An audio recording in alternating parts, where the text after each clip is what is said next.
would like to go over a couple of things on Brainworks. It's been a while since we've done any training on the SFA CRM, but I'd like today to be the first day where we are trying to fully utilize those functions. For those of you who are on Macs, I'm a mouse person. If you are a touchpad person, that's great. If you find that some of the functions and things that we want you to do, you'd prefer a mouse, go ahead to apple.com and purchase a Magic Mouse. I think they're $39, and then seek reimbursement like you normally would do with your other expenses.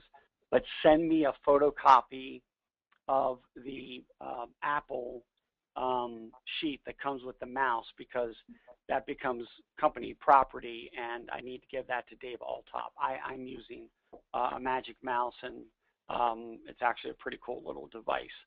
But if you like the touchpad, then that's fine too. So the first thing we're going to go over is how to book an appointment, look at how that syncs back to Gmail. What I'd like you to do in logging your calls and using codes, and then how to access prior appointments and or just notes that you made on the account, which should stay in here forever. And then finally, how to load a contact, which we've done before, but since we have everyone together, I'd like to go over. So we're going to all click on the binoculars. Dennis, just so you know, I still cannot get on, so I'm just listening. Okay, and I'm sorry, who is this? Karen. Karen, okay. Karen, if you want, if you could log, you may have been off the line. If you want to log into Brainworks and follow along, that'll be fine too. Okay. So we're clicking on the binoculars, and let's type in this account number, 103-1580, which is the Chesapeake Publishing account.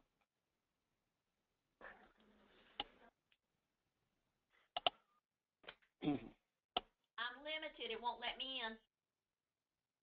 Okay, then call, put up yeah, this is assigned to me, so probably won't let anyone in. Just plug in an account number of any account, any of your accounts.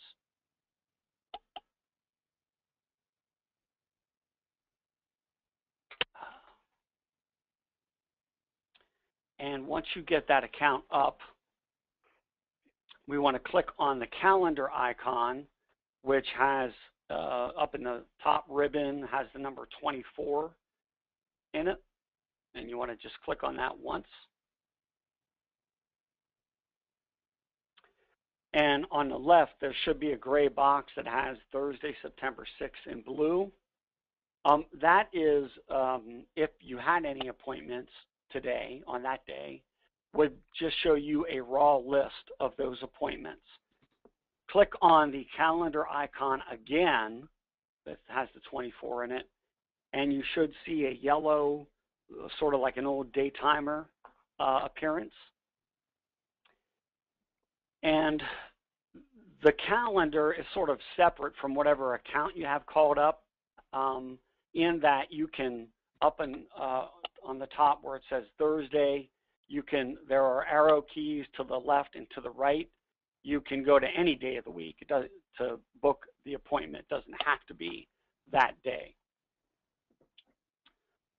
So we've got an account up. We've got the yellow funky calendar day timer, and let's book an appointment.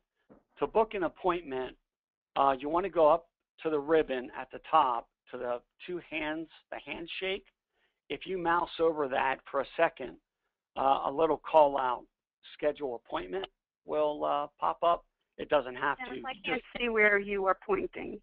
On the very top, to the right of the binoculars, there's two hands shaking.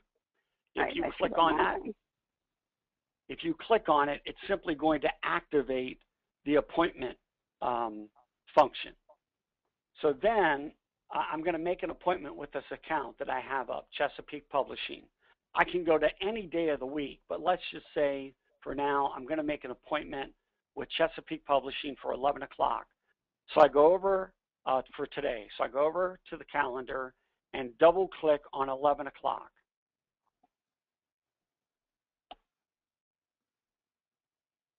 That'll pop up an appointment detail window.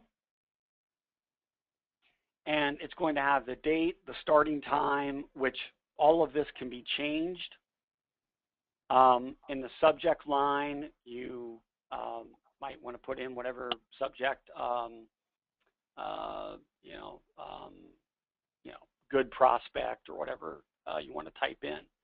In the notes section, you can either click on the icon to get a window, or you can simply start typing in the notes. And I'm going to type in pitching him chess 360. Now these are notes that are going to stay with this account. But as with any database, keep it clean, no profanity, because somehow that'll come back to bite us if that information ever got out. So just a reminder, that line is going to show up on your Gmail calendar.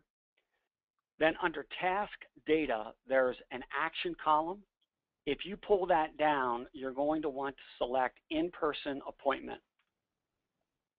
Only in-person appointments are synced to your Gmail calendar. So you can also, if you want to log that you made a phone call or you emailed them or whatever, that's fine. What I'm most interested in now, as I mentioned at the regional meeting, is just in-person appointments. I know you make a bunch of calls and you do other paperwork and all that kind of stuff. This is just meant to log the in-person calls. Under result, you don't need to select anything, but if you pull it down, you'll see that later after you make the appointment, I would like you to come back to the appointment and then specify whether a sale was made and so on. The two unassigned columns are just for future use. I have some ability to load in other codes or things that you might find helpful instead of typing them. And then down under sales opportunities, it's going to remember the last couple of things that you selected. For me, when I was fooling around with this, I did 50-50, I did brand basics, but you pull down on the arrow key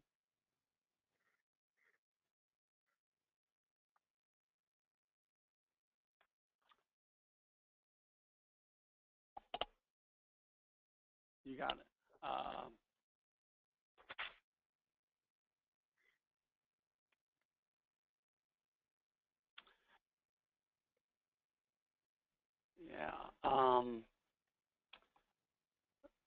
Okay, let me cancel that. It worked before. What's that account number? 5056.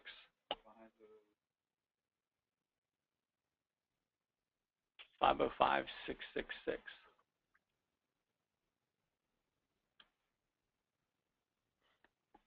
All right.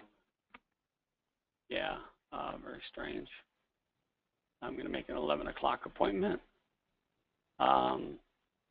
Yeah, now the opportunity codes are coming up. So in-person appointment, and then for those of you watching or those of you in Brainworks, if you pull down the opportunity codes, you'll see I tried to list everything conceivably that you would be able to pitch. I did make a note. I think I have to add premium additions in here. But if there's something that you pitch that is not on this list, let me know, and I will add it to the list. So let's just say for now, I'm going to pitch the 50-50 special. Under stage, the stage column, this is where you're going to give us some intel as to whether, you know, this is, you made the appointment after you, someone's got to mute. After you make the appointment, the meeting's held. If you close the sale or if you're in negotiations, these are steps that I can control. I selected stage 6. Notice that the probability changes to 90%, and I'm going to type in just $1,000. I don't want you to be using this to log all of your sales. I'm only interested in the sales opportunity codes if it's something special. I want you to book all of your appointments, and you can book what you pitched, but I don't need to use this to generate revenue reports. We have other reports to do that. So we're only going to ask of you to put in the revenue you pitched for any of our special initiatives like 50/50 or the premiums and so on. So up to this point, I could put in, that I just pitched the Avenue News. You don't have to complete anything else. And if you pitch more than one item, go to the next row and select, I'm also pitching them the Bay Times. And you'll notice that a third vacant row pops up. Because we would be able to track and note the things that you pitch. You can't select multiple items because you could end up pitching 3 different specials and they say no to 2 and yes to 1. So are we clear on that, why I want you to select each of the opportunities that you're pitching? Yes. Okay, thank you for that, yes. Yep. So you hit, now when you click save, on this one I forgot to enter the text in the subject field, so I will put pitching Avenue News, hit save, and now you'll see that that appointment is on your day timer. If you want to make changes to it. Hey, Dennis? Yes? When we click save on one in both my account and on Renee's, it's not putting it on the day planner. We've got the time highlighted. We've got the subject field done. We've got things put in there. And there's a block. And when you hit save, what happens? It says login failed, unable to sync to Google Calendar. Okay, hit That's save what mine again. says too. Hit save again. Hold on, I'm doing it again. Still not doing it. Do you have the option to close it? Yep. Okay, then double click on the calendar again. Wait a minute, it's giving me crazy screens.